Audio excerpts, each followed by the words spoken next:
dear all, please welcome Berit and Manasseh. Welcome. Okay, I hope you can see all the screen that I just shared. Okay, brilliant. So first of all, as a preliminary note, you will see, let's say, quite crowded slides. It's not that I intend that you need to read everything in there. On the contrary, I hope that Manasseh and myself will tell you a lot of things, but that you can really enjoy listening what we have to tell, because you will get a copy of that presentation afterwards and you can read it afterwards. And because I think it's really important to have the correct wordings, and most of the people don't have so much time to really go back to the books or even to the Roberts Rules itself. That's the reason why we've put together here a presentation with a lot of full sentences instead of simply the headlines and then talking to it. And I hope you will enjoy that. If you have questions, please feel free to raise your hand and we will try to answer that question immediately. About our agenda today. First, we will talk about some general topics which are relevant to all of us. It's about the basics, meaning how we are really working together in the teams. Then for club presidents, especially running the show as a president, that's the main job. Before you can really do a meeting, you need to invite people. You should talk about housekeeping during the meeting, which isn't about the Roberts Rules in itself again, but it's really important to make clear what you expect from the members of your clubs. And then a word that you probably heard often mentioned, which is quorum. Not everyone is really familiar with the term, and it is really important in the democratic process to be aware what it is and whether you can make decisions in your meeting or not. But after these first few specific points, we really want to go into the democratic process itself, starting with the proposals, the next step being the discussion, and then you come to a decision. We might talk also a little bit about specific needs of the audience, which might appear in your meetings, and then a special one, which is about elections. And that is also very important for all of you, because each year in the clubs, we have elections. Let's start. Manasseh, do you mind starting? Okay. So the club constitution and bylaws. The Roberts Rules in general defers to the Constitution and the bylaws, which are often just one document. Sometimes they're two separate documents that set up the structure of an organization, in this case, a Toastmasters club. And Toastmasters has a very specific, very long and detailed Constitution and bylaws for the Toastmasters International and for the district level. But for the club, it's a lot less complicated, and they actually provide a sample. And in fact, if you go in here, it'll be a reference of one of the slides to the current version. They make it really easy now. So when a new club starts up, or if a club wants to reorganize their constitution, they have a fill in the blank where you select how often are your meetings, how often are you selecting your officers, things like that, so that you basically have a fill in the blank constitution. But a club might have some reason why they want to change and put additional rules into it. The most important rule from our perspective today is that the Toastmasters Constitution at all the levels and many, many, many other organizations you might get involved in, whether it's a religious group, a civic group, or anything else, is a reference to using Robert's rules, or Robert's Rules of Order newly revised is the official name, for parliamentary procedure. And the idea is that anything that isn't spelled out in the Constitution, you look to Robert's rules. Now, my brother gave me in 2002 my own copy. Berit has her copy, but they're also available online. There are all kinds of shortcuts and things online for specific common things, but we're going to cover a lot of the things here today. So the Constitution sets down the basic rules of the club and then says, everything else you go to Robert's rules. And that's what we're going to talk about today. Well, I'll go through the other half of this. Robert's rules in general is, as it says here, to enable assemblies of any size with due regard for every member's opinion to arrive at the general will on the maximum number of questions of varying complexity and a minimum amount of time, and there are all kinds of internal climate ranging from total harmony to hardened or impassioned division of opinion. In other words, Robert's rules allows for going through things very quickly if everybody agrees on something, which is a lot of the times the case, but it also has very specific and detailed procedures we're going to talk about of how you debate and how you vote on things that are not as universally agreed, so that everybody can have a chance to speak their opinion on a contentious issue, and that everybody has a fair chance to vote, which makes their definitive opinion known on a particular issue, so that the end result is a true democratic process. Okay. Next slide. All right. Berit? Yeah. So, as I already said before, especially for the club president, it's about running the show. So the president is actually the organizer and also the moderator for all club business. So what does it mean? Organization. So it's leading the club executive committee, bringing together project and tasks. And of course, you as a club president have to inform the members that they should participate as well. And of course, you need to check on the decisions and how they are made. On the other hand, as moderator, you are the chairman, or let's say more general, chairperson. So of course, you start the meeting with a call to order.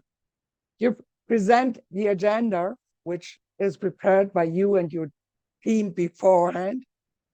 And then you moderate the decision-making process. That's the reason why this is a big topic we are talking about in the second part. And at the end, you will conclude the meeting.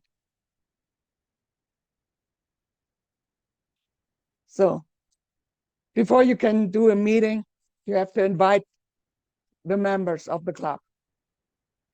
So it's not you come to a club meeting and then you say, oh, by the way, let's stay here for 10 minutes and we are talking about some business. Usually, not all the members are in your club meeting. And it might be that everybody wants to say something about it, about the topics that are discussed. That's the reason why you should give previous notice of a meeting. So you might have regular meetings, which are regularly scheduled and open for any regular business. And as Manasseh was already talking about the club constitution, this can be part of the club constitution, that it's already mentioned that you have, for example, every quarter one regular meeting, or every half year, whatever it is. But on top of that, you can have special meetings. So if something important comes up, it must be decided maybe before the next regular meeting. And then you are asking for a special meeting. Or you have a big project which needs a meeting for itself, because you can't deal with more than this one topic in one meeting. What do you need to do? Of course, you need to inform the people about the time and the location. You should tell them about the items you want to talk about, because it might be that, especially with some topics, people who would not be able to come to a regular meeting, they say, okay, but I'm really interested in this specific topic to bring this forward in the club, and therefore want to attend the meeting and to make their voice heard, and then, of course, want to be part of the voting process.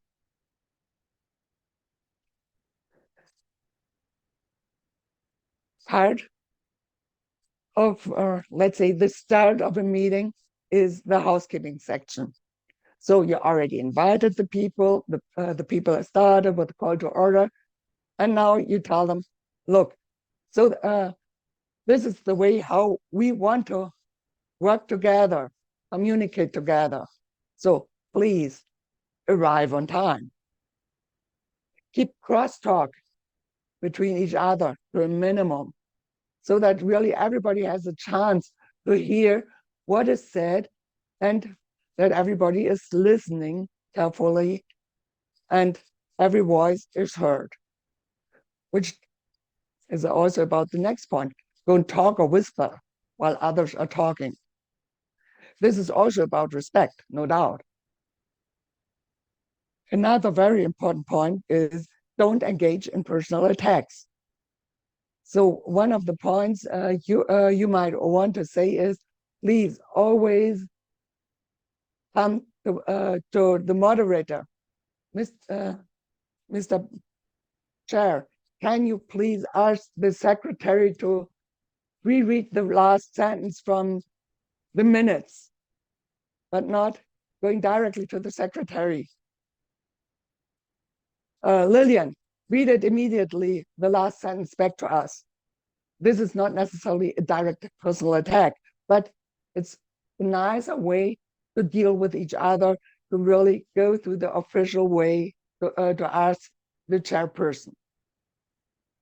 And of course, you shouldn't go back to ask about the motives of the members. So it is about the motives, but it's not about, well, to attack somebody. Well, you are always wrong.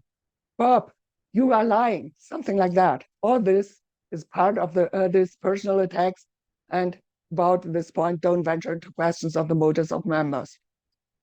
And of course, which is always important, and I would say especially in club meetings where you have a lot of different topics to discuss, stick to the subject, so that you're not coming from the first topic to the second, to the third, to the fourth, to the fifth topic, and you haven't decided on the first one. Address the chair, I already mentioned. And of course, one very important topic these days, which was not so important like 10 years ago. I don't know whether you can see it here, yeah. So the mobile phone, which is always with us, ask them to turn it off, or at least to quiet them. And of course, try to be the best example as you can always. And the last topic of the basics, the quorum. To make decisions, the question is, how many members have to be there? Well, more than one, definitely. But less than the total number of all voting members, meaning of your total membership. So a quorum is the minimum number of voting members you must have for a properly called meeting to really be able to conduct business, meaning to vote and have a decision made that is, let's say, legally binding, meaning that in that sense that really enough members were there that you can say the club has made a decision. And the club constitution says the majority of the active individual members constitute a quorum for the transaction of all business of this club. So meaning if you have a club with 20 individual members, it means a majority is 10 plus, so more than 10. So meaning 11 members is what you need. Okay, now you might ask, but if only 10 members come or even less, what can we do? Can we still do our business? Well, actually, you can't do much.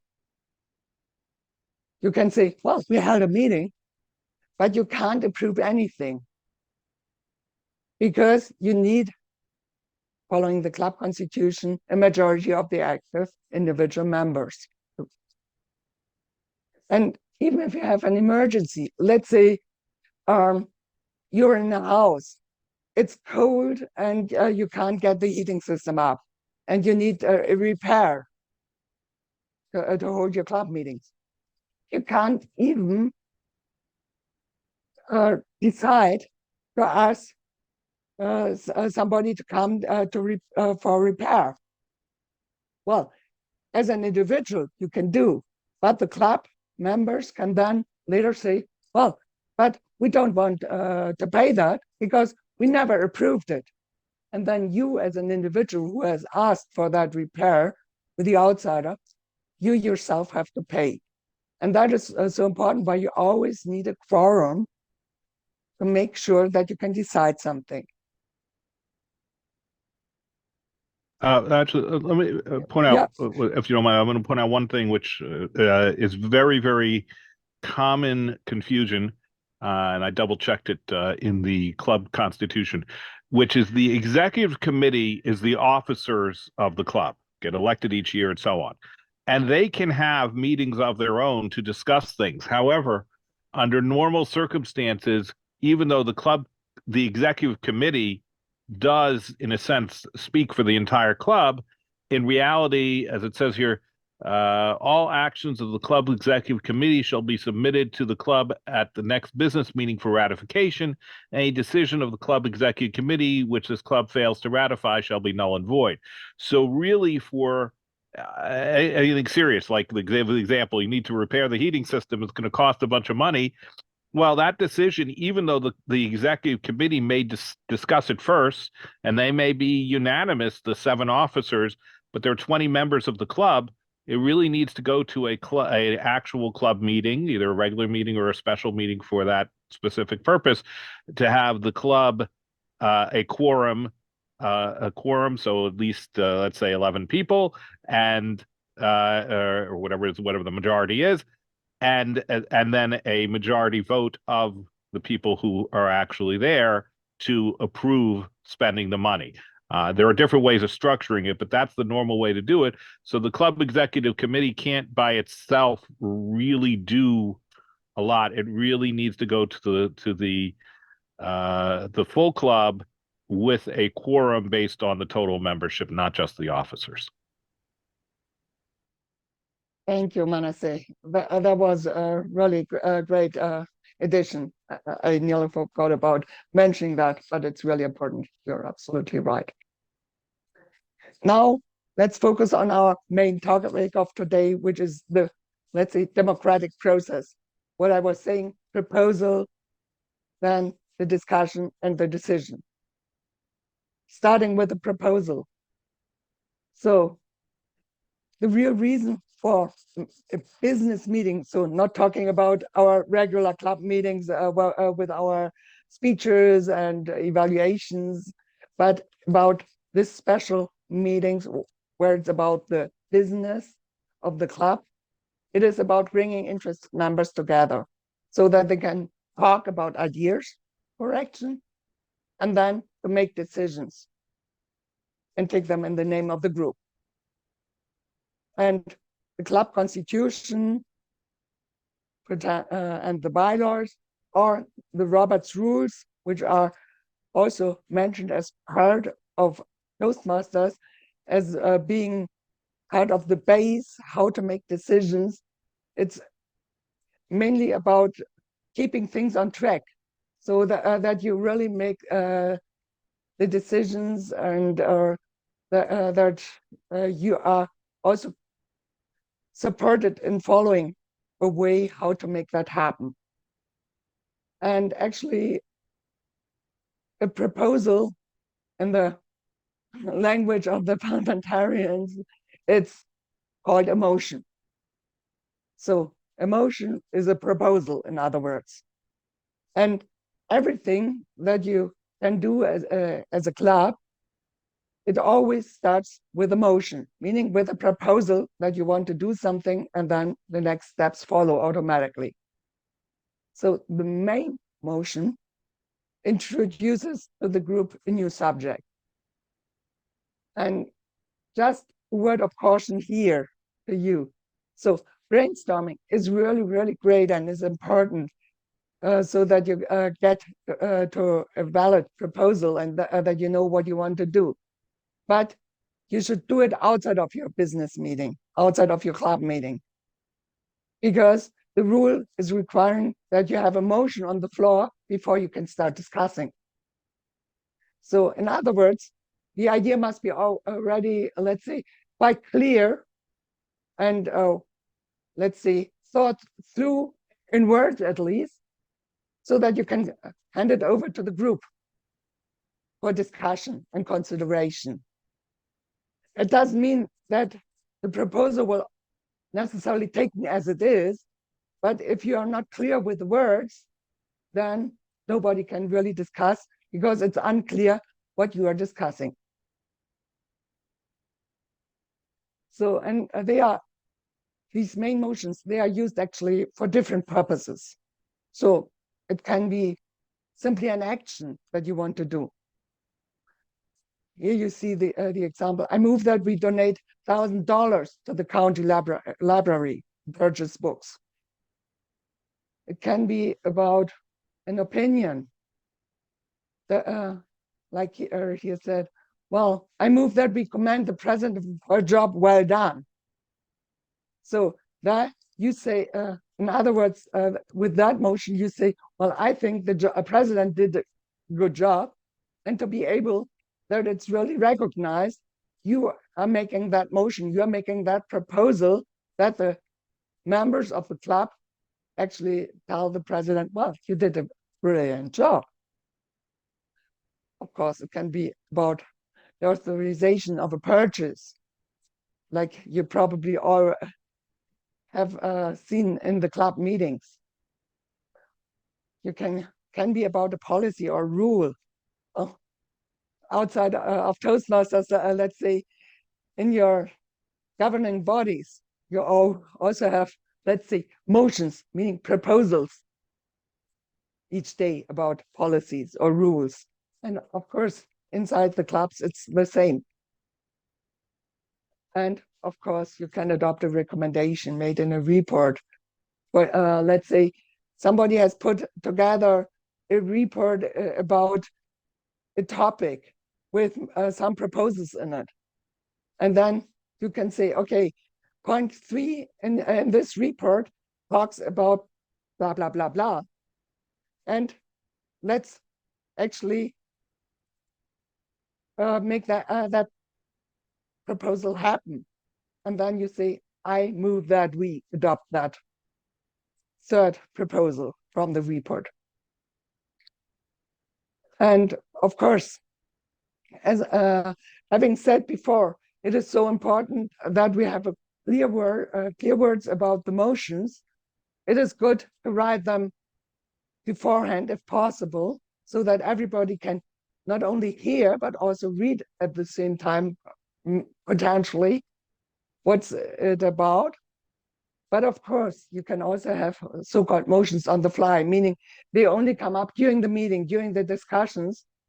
But nevertheless, even being in the meeting, it is a good practice to write a motion down before you make it, so that the words are really clear and you can also discuss about it.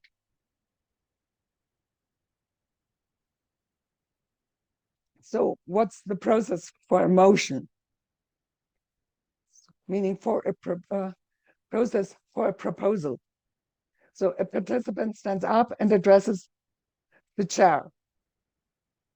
And then the chair indicates that the mover may speak. This means that this participant who wants to talk immediately proposes the motion, saying, I move that, whatever it is. And after proposing that motion, this participant sits down. So far, nothing will happen. First of all, another member of in the meeting has to second the meeting, saying, I second. Meaning with these words that they are interested in discussing the topic, discussing the proposal. After this important step, the chair states the question to the whole group. The motion is made to, and then the discussion can be opened. And this is the last point here on this slide. The assembly considers the motion. Before getting to the next step, which will be the discussion, I want to quickly just show you this slide. I'm not going to talk through it in full, but the Roberts rules actually have different classes of motions. So the main motion, and then there are subsidiary motions, privileged, incidental, and then bringing back the motion to the assembly. And you see some of them are actually in red. Those are the most important ones for all of you, I would say. Of course, the main motion. In the subsidiary, you see amend is red, meaning that gives you the option to make changes to the original main motion. About privilege and incidental, now I was talking about question of privilege, point of order, and request or inquiry in red, but let's keep that to a later point, which is in the needs of the audience. So once again, here with now the full process for a main motion. So the first five you already know. The member rises and addresses the chair. The chair recognizes the member.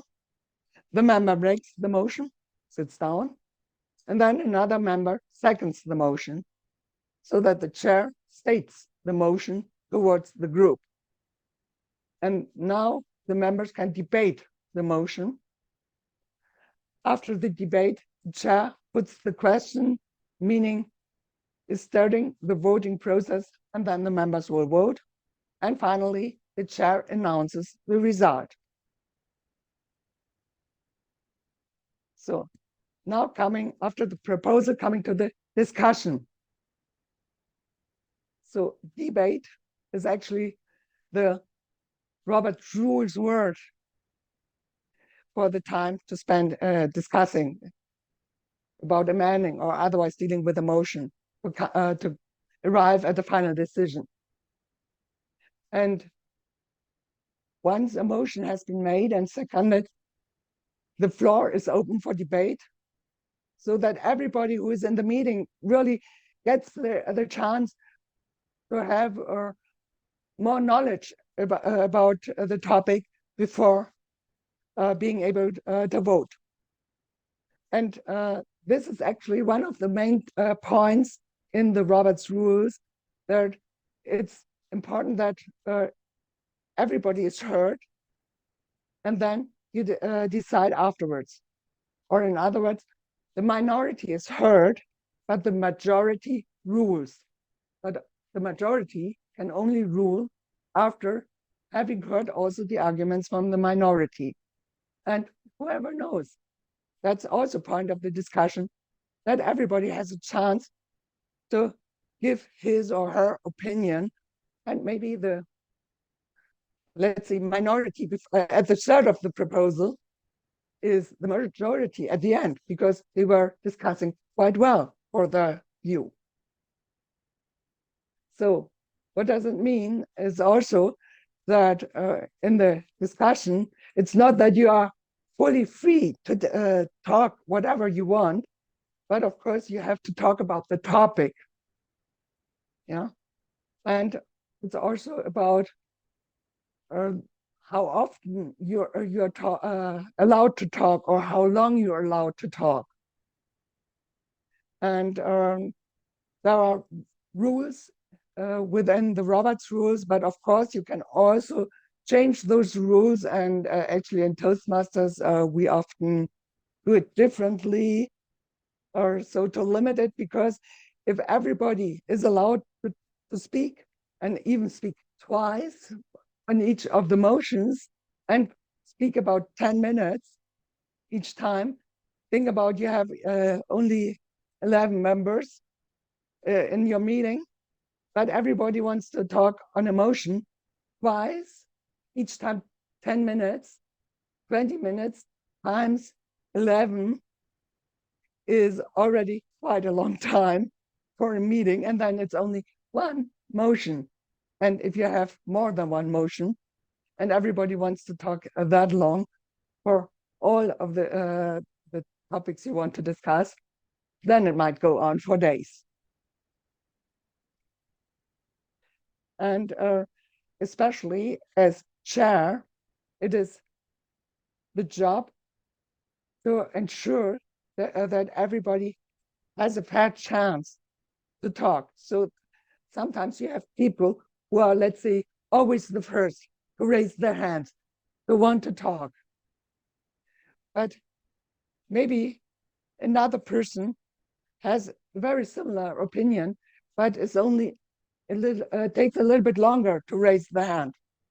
Then, of course, next time you ask the other person who is also raising the hand, instead of always picking the same person who is raising their hand first.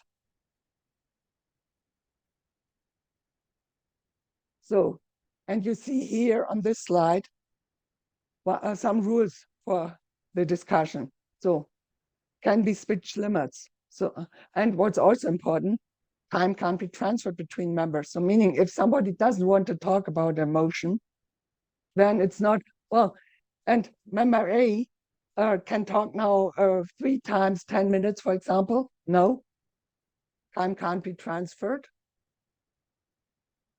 A person needs to be recognized by the chair before the other person can start talking. It must be on the subject. And about order, it's usually the case that, that you try to get a debate with alternating members who are in favor of the motion and members who are against.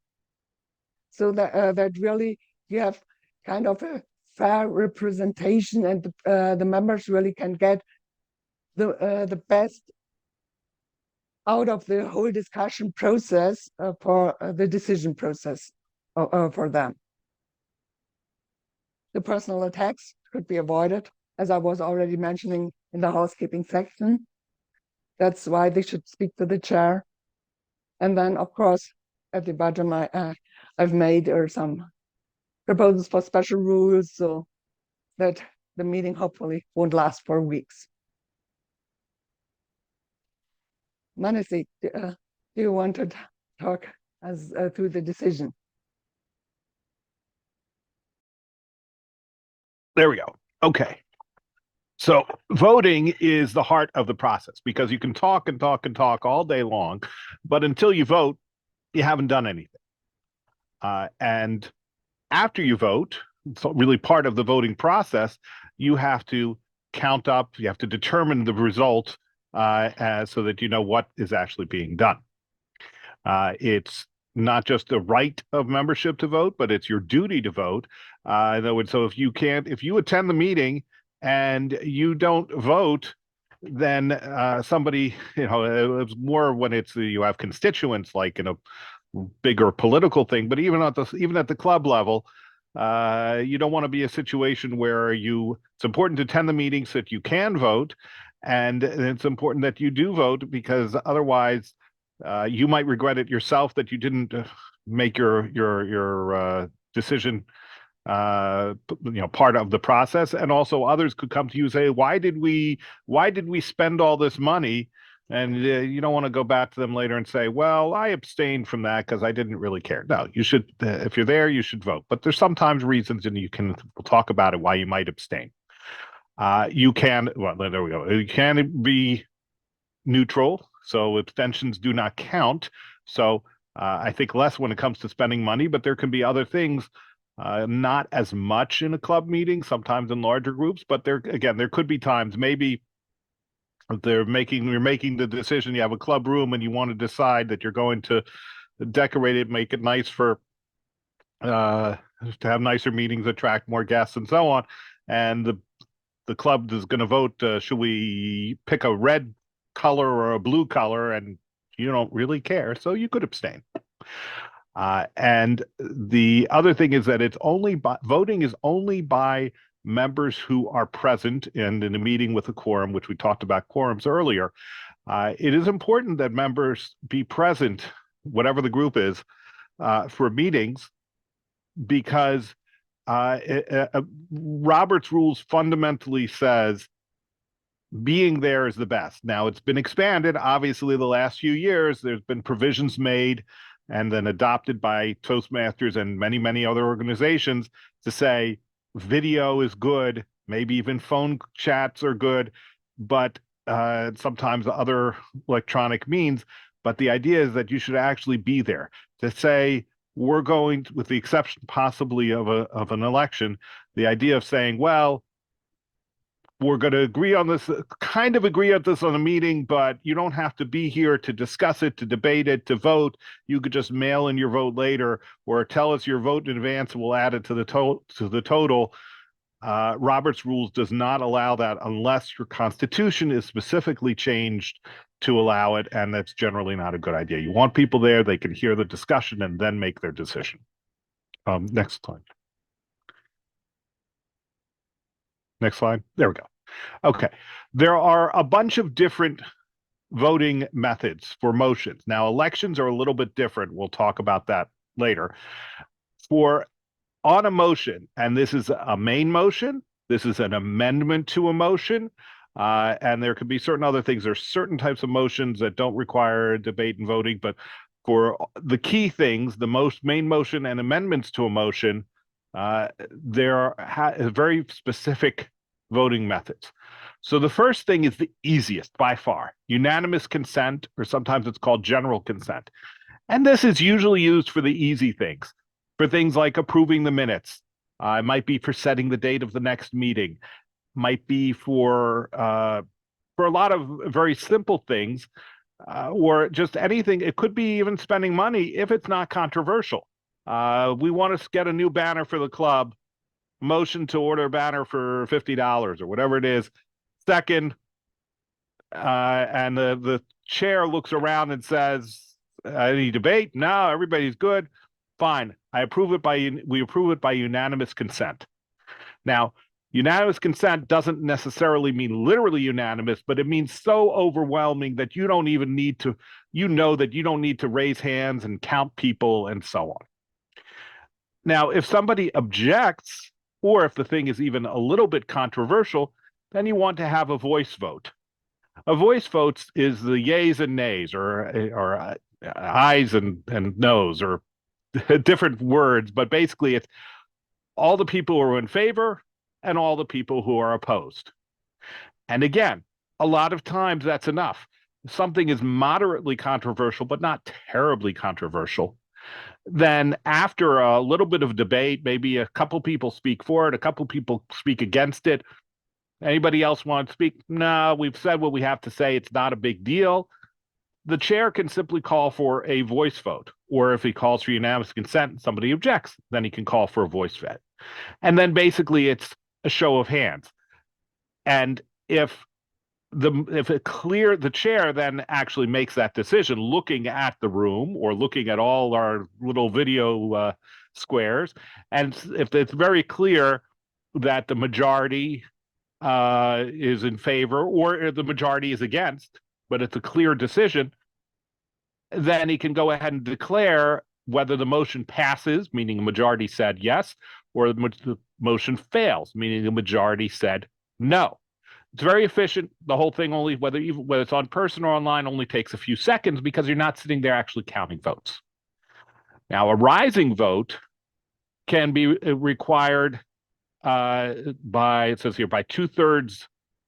Well, when a motion is to be decided by 2/3 or something other than majority, or even with a majority, if a voice vote is too close to call. 25 people in the room, it's not always so obvious how many people are raising their hands, especially if people, even though they shouldn't, are whispering to their neighbors, oh no, this is going to pass, it's going to fail, whatever, people waving around, whatever. Get order, and then you have a rising vote, or a counted vote, which is the next step, where either people stand up or very clearly all at the same time raise their hands. You can count them, and then all those who are against, again, raise their hands so you can count them.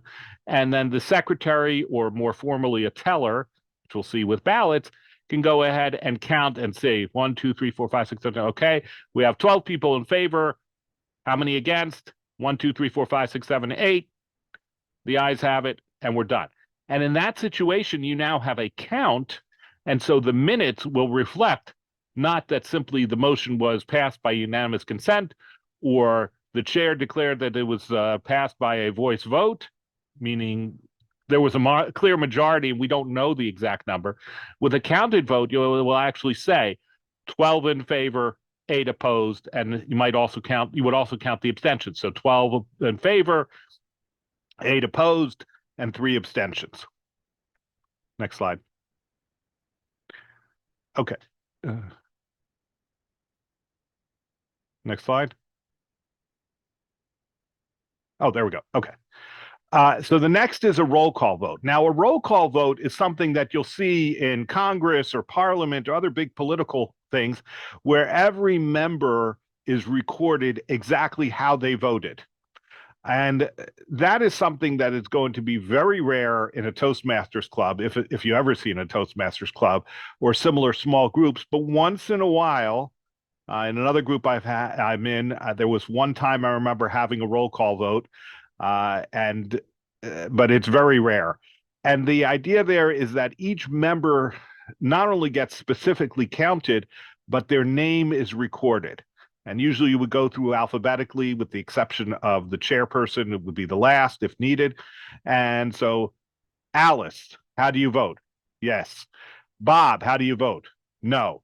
And so on through the list until everybody's votes, yes, no, or abstention, is recorded.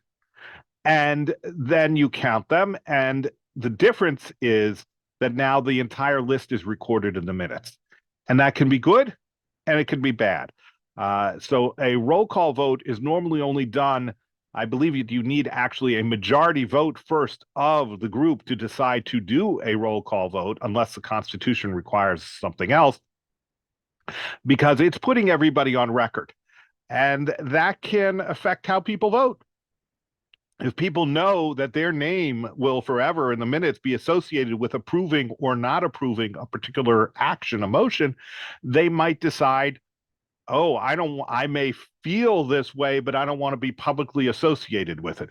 Or I want to publicly look like this, even though I disagree with it and don't think it's so good. So it can actually affect the voting in a bad way, but sometimes the group will decide that it's appropriate to really go on record. What's more common actually is the opposite, voting by secret ballot. And that's what we think of. You go into the voting booth and make your choice. Well, the practical aspects of that, in a meeting in person, the tellers or the secretary or the teller, somebody will write up pieces of paper. Depending on the type of thing, it might be something very simple where they can just write on it a yes or a no, or it might be planned in advance and written out with a particular question. And it's also used, we'll see, for elections where you might have multiple candidates. So you would list the names of the candidates, and then each person would get their piece of paper, mark their choice, hand them in, and they'll be counted by the tellers, just like we have tellers at a Toastmasters contest counting the ballots. Here we have them counting the ballots in a meeting.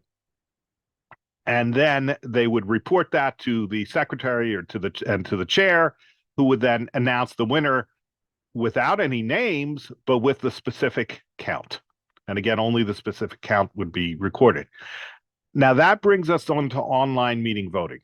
Online meetings have a lot of challenges when it comes to voting. And in particular, those of you who have attended like division or district meetings, there's a challenge because typically you will have the president and the vice president of education from each club are allowed to vote, and one of them can represent the other, what's called a proxy. Now, we don't usually like to have proxies. Robert's rules discourages it, but that's a good situation where, for a lot of logistical reasons, even online, it can be hard to get the president and the vice president of education of each club into each meeting. And so by allowing one of them to speak for both of them, given that most of the times a particular club will have a unified opinion on something that's at the district level, so it's allowed. The problem is with an online meeting voting is you couldn't even do a show of hands or an online poll like Zoom has, because you need to know, is this person one vote or is this person represent two votes? And so there are a bunch of different solutions we have to that, and in general to the problems of online voting, because some people may not be able to have their camera on. Sometimes you could do it by chat, to the private chat to the secretary or to the teller. The risk of that is somebody will inevitably forget to click the name and send it to everyone, and now their vote is no longer secret. You can have, as we've had, I believe, in the last district meeting, you can have a Google Doc form that's set up by a secretary or a parliamentarian to go ahead and give everybody their choices. That has another problem, which is, in order for those things to work so that people can't cheat the system, normally there will be a verification that you have to log in with your email address first, or put your email address or name in there so that we can make sure to know, do they get one vote or two votes, or are they supposed to be in here, or how do we know they're not going to another computer to vote twice? But it's very important, unless it is a roll call vote, that the minutes should only record the totals, and the chairperson will only report to the meeting at the time the totals and not any individual names. So there are some adjustments we have to make for online voting. Proxy and absentee voting. Again, proxy voting is generally discouraged, especially at the smaller club level. Absentee voting is very highly discouraged because then you don't get to have the benefits of hearing the debate. You might think in advance, of course, I want to do X because everybody talked about it in advance. But then when you get to the meeting and hear a balanced debate of 5 people for it and 5 people against it, you might change your mind. So that's why actually attending a meeting is encouraged, and absentee voting is very much discouraged. And the last point on this, the chair votes to make or break a tie. This gets a little confusing. The idea is that the chair should be impartial. Now, nobody is truly impartial, but the idea is that the chair should be bringing, when a motion is made and seconded, they are there to moderate the debate, but not to participate in the debate. So each of the other members can have their 2 minutes or 10 minutes or whatever it is, people speaking for it, people speaking against it, but the chair is not supposed to really be speaking about it except in a purely technical sense to moderate the debate. However, the chair is still a member, so the chair should be able to vote. Now, when there's a secret ballot voting or even an online form voting, that works out fine. But if you have a vote by a show of hands and the chairperson raises his hand, some people might look at him and say, well, I wasn't really sure, but if the chairperson is voting for this, I better vote for it so that I'm on his good side. And we don't want that. So, and this is Robert's rules, not just us. So the chair votes only after everybody else if there's a tie situation. So a tie situation could be 2 ways. you could have a vote that's exactly 50-50. So it won't hit the majority, so it won't pass. But one more vote can make it pass. So the chair in that situation can vote after everybody else has voted. So he's not going to influence anyone else, can make the decision of, I'm in favor, and then it's approved. And the opposite is to break a tie. Rather, to make a tie. That's to break a tie. You can also make a tie. So you have a vote that's 11 people in favor and 10 people against. And the chair's like, oh my goodness, I really don't want this to pass. In that situation, he can vote against, because now it's 11-11. Now it's a tie. It's not a majority. It doesn't pass. And the same rules apply if it's 2/3 or 3/4 or any other special number. So the chair can vote to make a tie or to break a tie, but only votes last unless it's a secret ballot. Okay, next slide. All right. Types of votes. There's a majority, which most things, unless it's otherwise stated in Robert's rules or in your constitution and bylaws, it's going to majority, meaning 50% plus one. So it'll always be over 50%. Exactly 50% or below, and it fails. Plurality is when you're looking at more than two things. This often happens in an election where you might have three candidates.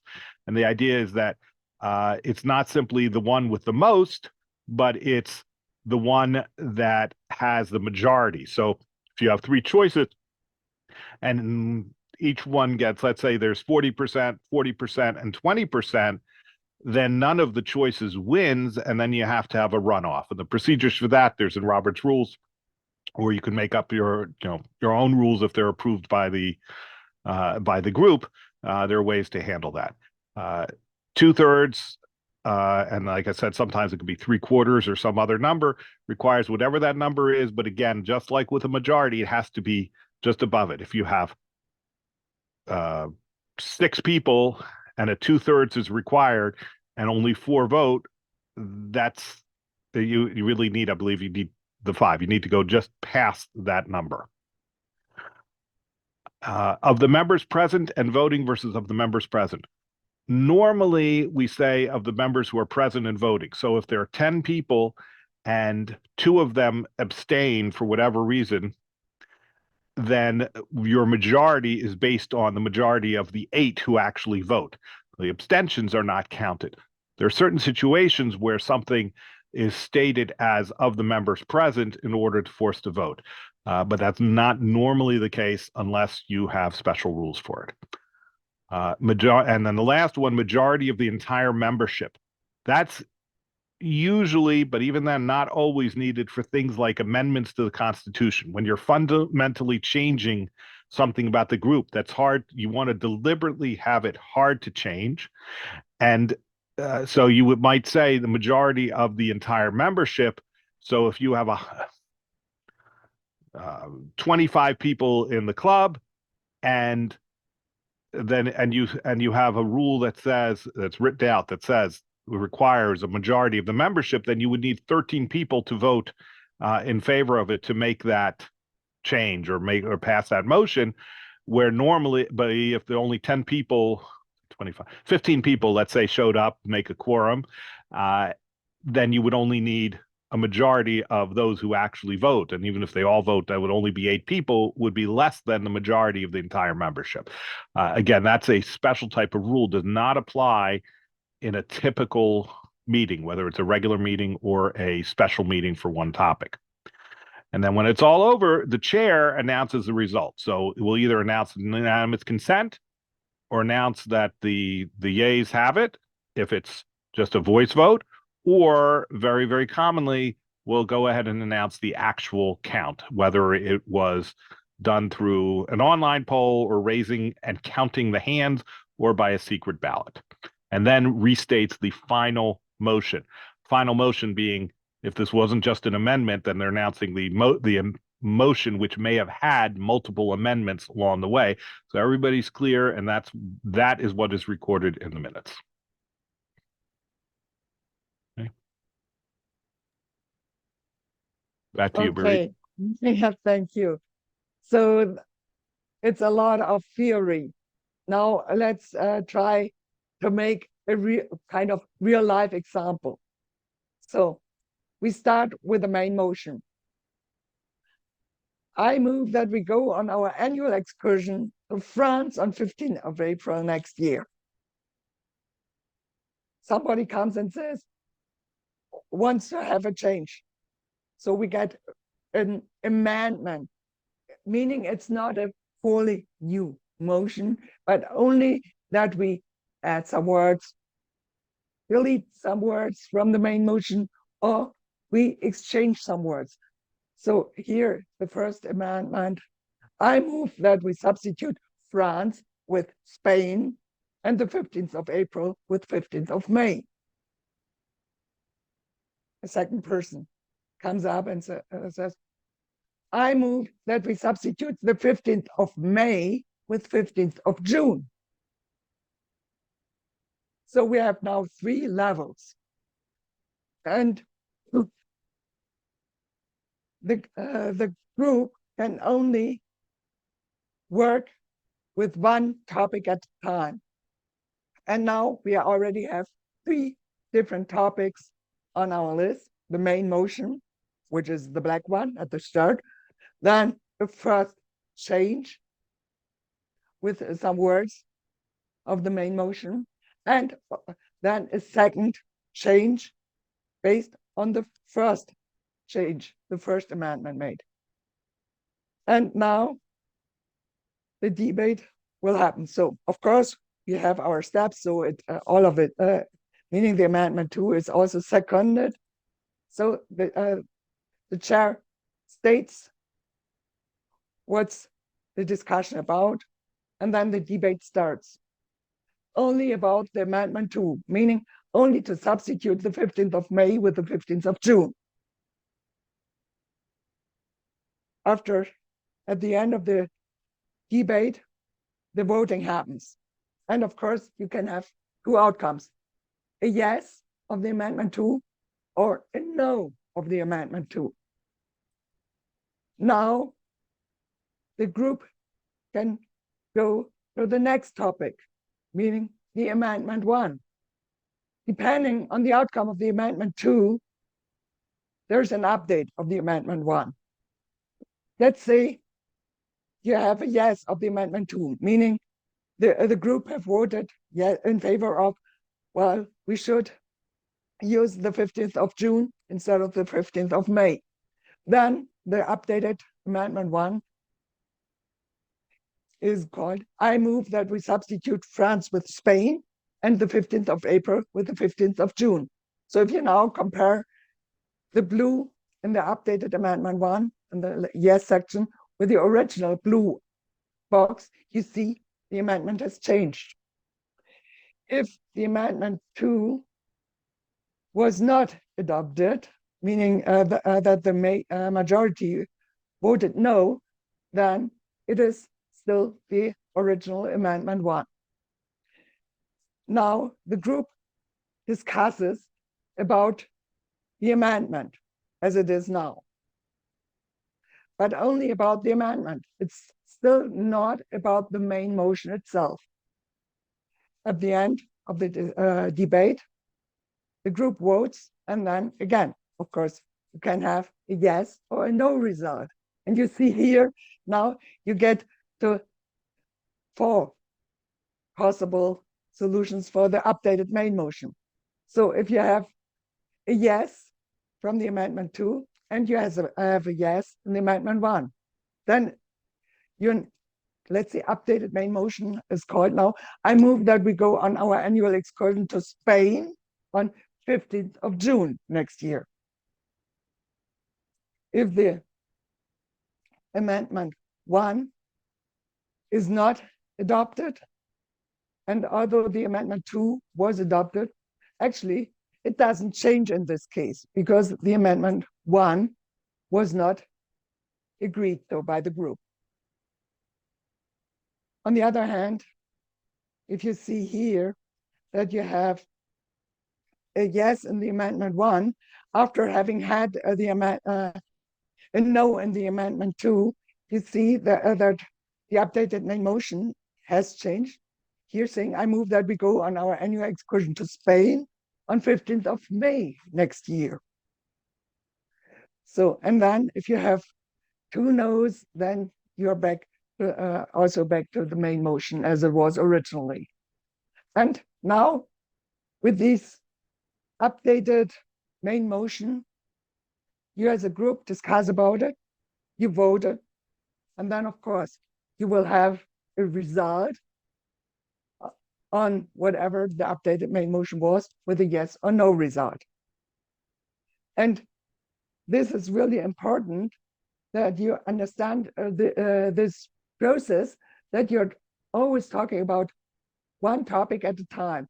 So if you're at the amendment 2 level, I move that we substitute 15th of May with 15th of June. Then it's not about whether you want to do an excursion at all or not, or whether you want to go to Spain or go to France instead. It's only about 15th of May versus 15th of June. And then you go to the next step, you go to the next step. And by that, you deal step by step with proposals and come to conclusions as a group.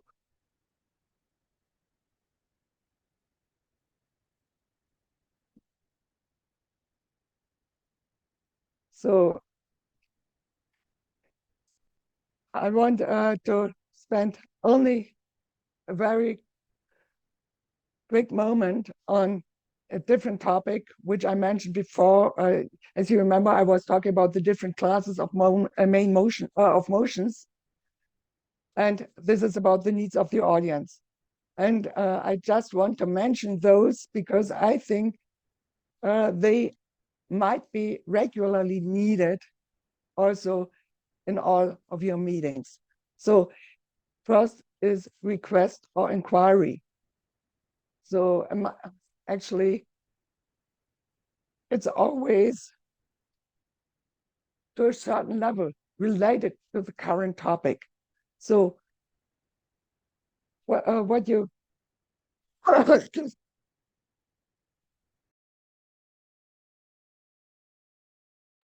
So, sorry, Manasseh, do you mind taking over at the moment?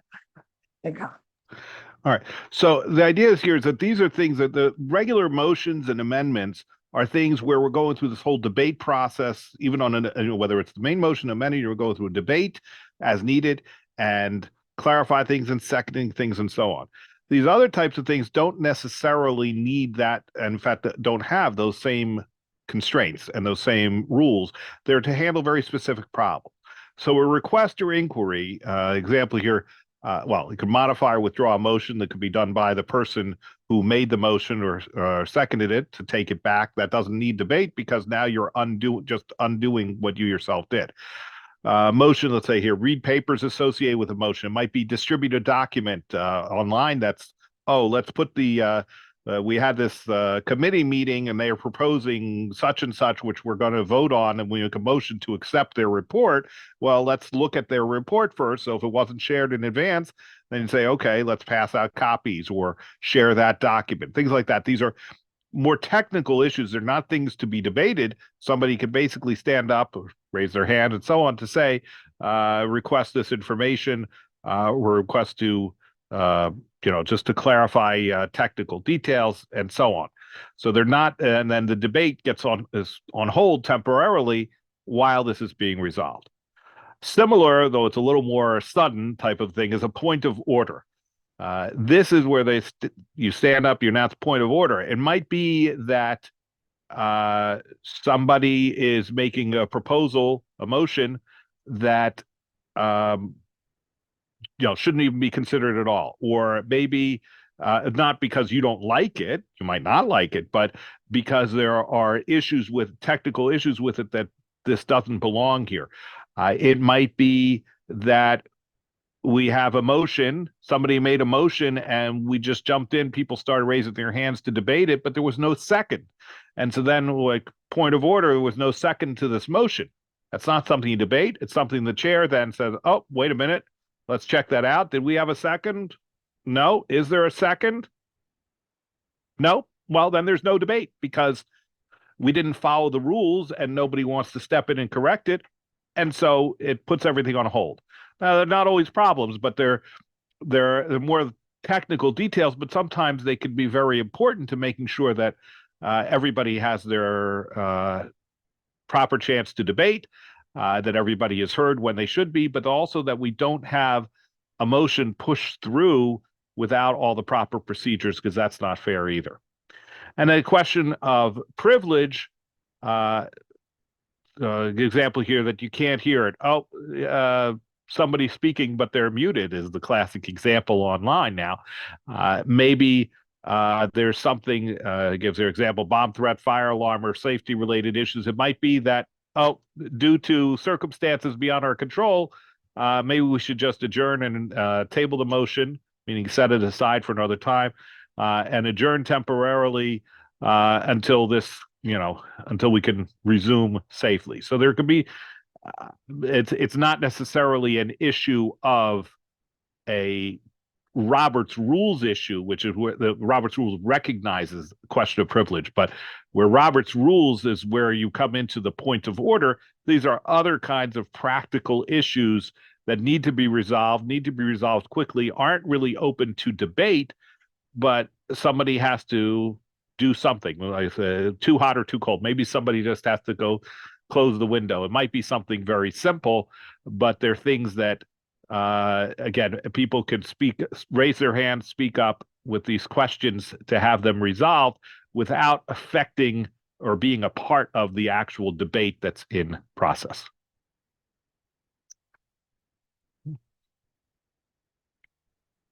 All right, elections. Now, this was going to be my topic anyway. So an election is a little different from a regular motion. The first thing is, how do you choose who is going to run? And that's formally called a nomination. Now, the process for Toastmasters clubs in the standard Toastmasters club constitution is that you have a nomination committee, which goes ahead and puts together a slate of officers, or they try to. And again, the standard in the Constitution, you can have your club, set up differently. The standard is they do that with at least 2 weeks' notice, so people know who is planning to run. And they will pick, a nominating committee only picks one person for each office. And normally in a typical club, it's sort of twisting arms to find anybody who's willing to run for an office. But sometimes there might be a larger club, there might be some decisions to be made of who would be better for this or that, or maybe that multiple people are interested. So the nominating committee will normally come up with one slate of officers. Sometimes they may not be able to fill that slate. Maybe there's supposed to be 7 officers.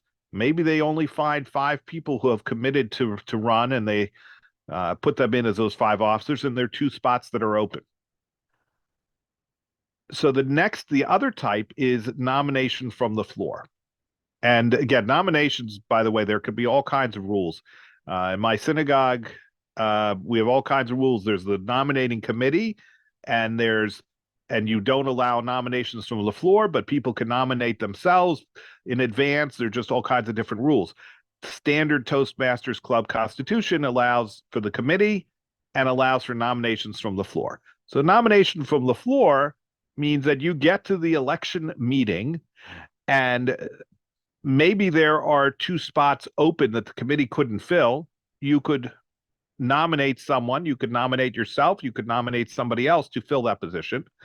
Or it might be that they present a full slate of officers and you want to run, or you want somebody else to run against somebody. You don't like this president. You want somebody else. You think somebody else would be better for the club. So you can nominate them from the floor. And the result of all this is now we have a complete set of nominations. And then there are 2 types of elections. There's the uncontested election and the contested election. Uncontested means there's only one person for each position. Or an example, again, doesn't apply as much to Toastmasters clubs, but you may see it in other organizations. You might have president, vice president, secretary, treasurer, and so on. And then you might have a board of directors or trustees where 3 people get elected each year. And so if you have 1 or 2 or 3 people who are nominated, it's uncontested. If you have 4 people, then all of a sudden it's contested because you can only elect 3. So if you have an uncontested election, it's very easy. You could do a full secret ballot, but if your constitution allows, and Toastmasters constitution allows for this, you can simply have it elected by a voice vote at the meeting, and which is technically even just a single vote. And this is a term we've thrown around a bit in Toastmasters, the idea of casting a single vote. This is the one place that it really, really applies. And that's because in an election, you're not voting for this person or against this person. You're voting for somebody. If it's a contested election, you might be voting for person A or for person B. But you're not saying, there's no way in an election under Robert's rules to say, I don't want person A or person B. Well, if you didn't want them, you should have run yourself. You didn't nominate yourself. You didn't nominate somebody else. You're stuck. You either vote for somebody or you don't vote at all. So if an election is not contested, all you need is one person to say, I vote in favor of the slate of officers that's been nominated. And that's it, because it doesn't matter. You have 20 people voting. We have 20 people at the meeting. The result is the same, whether it's 1 vote for everybody and 19 abstentions, or 20 votes for everybody and 0 abstentions, or anything in between. The result is the same. So once the chairperson calls for a vote and 1 person raises their hand to say for these people, you're done. Contested election is entirely different. A contested election is normally done by secret ballot. And again, the methods for that will vary depending on the group. If it's in person, then you would normally have slips of paper where people would make their choice, and they only have to really make that choice. If there are 2 people for president and everybody else is running unopposed, you really only have to have the secret ballot for the president. And everybody would get their piece of paper, you mark your choice, and it goes to the teller, designated teller, who will count the votes and then report it to the chair of the meeting. If it's online, as we discussed before, then a contested election gets a little bit more complicated, depending on whether each person present has just 1 vote or multiple votes, depending on the technology you have available. And so that's something that each group needs to work out exactly how they do it. But you have to remember, it's supposed to be a secret ballot. So even if the method of voting involves identifying yourself so that your votes are counted appropriately and that there's no cheating, the end result that the teller or the secretary, the chairperson reports is simply how many votes. A had 17 votes, B had 5 votes, A is declared the winner. All right, next. All right, Berit. Thank you for stepping in. I hope it will be better now again. So you might remember the title of our workshop today, which was Bureaucracy or a Valuable Tool.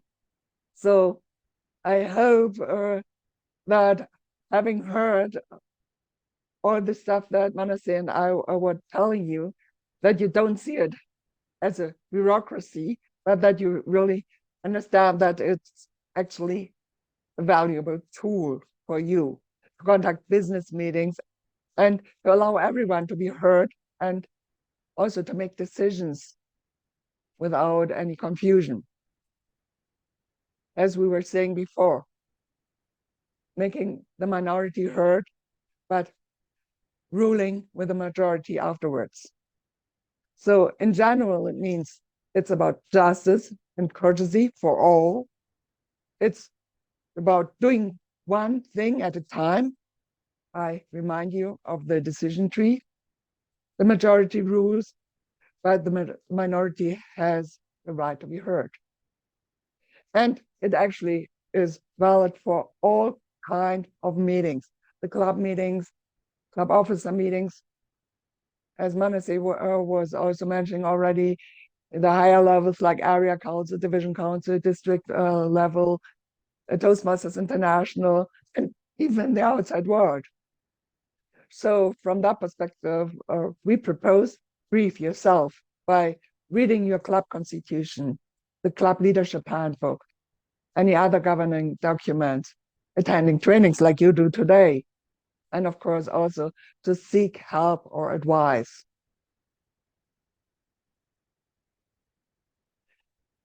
So for the presidents in the room, 10 simple tips. Of course, it's important to know the rules so that you can plan your meetings. Start always the meetings on time. This unanimous consent that Manasseh was explaining to us is a really brilliant tool where you can use it. But also use committees to support you with proposals to get things done. And especially as a president, decide with impartiality. And you heard from Manasseh that as a president, or let's say as the chair of the meeting, you are then only there to break the tie or make the tie. Never give up the chair.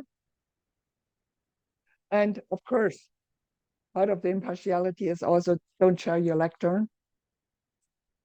Keep cool in the whole process. And when necessary, use a parliamentarian. And actually, where I want to close with here is then with the final thought from General Robert. He's the one with the Robert's rules. He said, excuse me.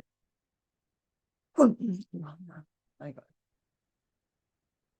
Oops. The greatest lesson for democracies to learn is for the majority to give to the minority a full, free opportunity to present their side of the case, and then for the minority, having failed to win a majority to their views, gracefully to submit and to recognize the action as that of the entire organization, and cheerfully assist in carrying out until they can secure its repeal. And what you will get also in the handout afterwards is the resources. So with the club constitution manual, the link to the Toastmasters governing documents with the bylaws and club constitution. And then, of course, you can go to the official Robert's rules. So the 12th editions is the current one.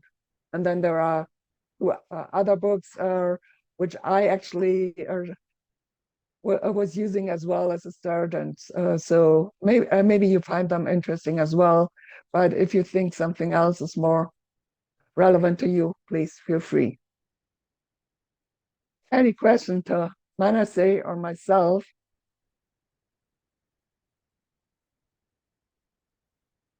Yoko. Thank you very, very much for very, very deep and rich content of presentations. I learned a lot. I missed the first 5 minutes and apologies. So if you have mentioned, in addition to these resources, if you have already mentioned that the presentation slide will be shared afterwards, that'll be truly appreciated. I have 2 quick questions. Sometimes in our club, we conduct silence procedure like the UN, where members cannot get together to constitute majority, and we will announce what's been decided by the club executive committee, and we allow, depending on the content, 3 days or 7 working days. And if we don't hear any objection from the members, then we'll go with it. I wonder if there's any part in the Robert's Rule of Order that mentions about the silence procedure. That's my first question. The second question is, I think I learned today that it's a chair that announces the result, whereas in our district meetings, on some occasions, it was credential chair who was announcing the result. And maybe I need to correct this. I wanted to seek both of your views, Berit and Manasseh, regarding the announcement of results in our district meetings. Thank you. So, take the second thing. Who are you saying that announced it sometimes instead of the chair? Credentials chair. Credentials chair, which is essentially acting like a secretary or a teller. I don't think that's of any major consequence, because in reality, if the chair announced it, then he or she would turn to the credentials chair and say, please give me the results of the vote, because especially with the way that we're handling these things now online, there's a little bit of an extra process involved. So I don't think that's of any any real consequence. It's more of a formality that it would be the chair reporting. But to the first issue, the idea of the silence, I have not seen anything like that. And I think that's something where, to properly do it, it really should be incorporated in your constitution. It's sort of a variant of absentee voting, but they're really absent to say, well, if nobody says anything. And I think that's a bit contrary to Robert's rules. The way I understand it, the proper way is that you would ratify it at the next regular meeting. The sort of next best would be to actually pass a change to your constitution to say that essentially to say that the club executive committee either to say that the club executive committee could make these decisions and, barring and actually incorporate this silence thing to say if no objection is, sent in writing to the committee within X days, that the club executive committee will be, considered to be representative of the entire club. Or alternatively, to say that decisions of the club executive committee could be voted upon by the full club membership in an absentee fashion, essentially. So I think either way, it's something that really should be put into the Constitution somewhere, which requires the whole club to approve it, and so on. A lot of times these things have come about because of the change, starting with the pandemic, where all of a sudden we couldn't meet. And all the Toastmasters clubs were that way. My synagogue also was like, all of a sudden we went from always meeting in person to never meeting in person. Well, since then, after we got past the crisis level, in my synagogue, the club constitutions, they actually added the options to the club constitution. And in my synagogue, we actually passed a constitutional amendment, I don't know, a year and a half ago, to say meetings can be online or, can be on Zoom or conference or whatever. So the idea is that in the short term, we do what we have to do to handle these things.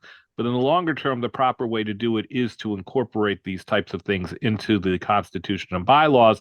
And that way, years later, particularly if it comes to the club spending money, as an example, nobody would be able to come back and say, wait a minute, I was out of town and I didn't get to it. How could you go ahead and do this where everything should be done at a regular meeting?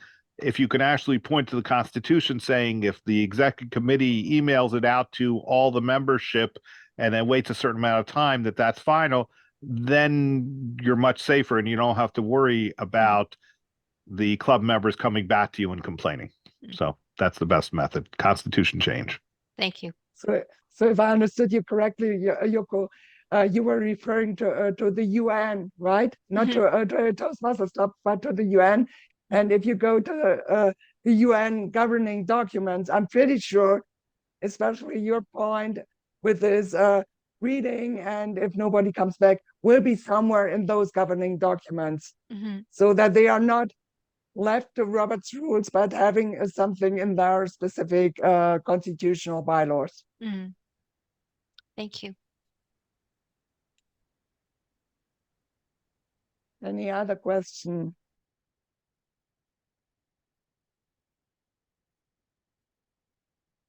Okay, Manasseh, either we were really clear in what we were telling, or we lost everybody so that they didn't understand anything and didn't want to ask the question.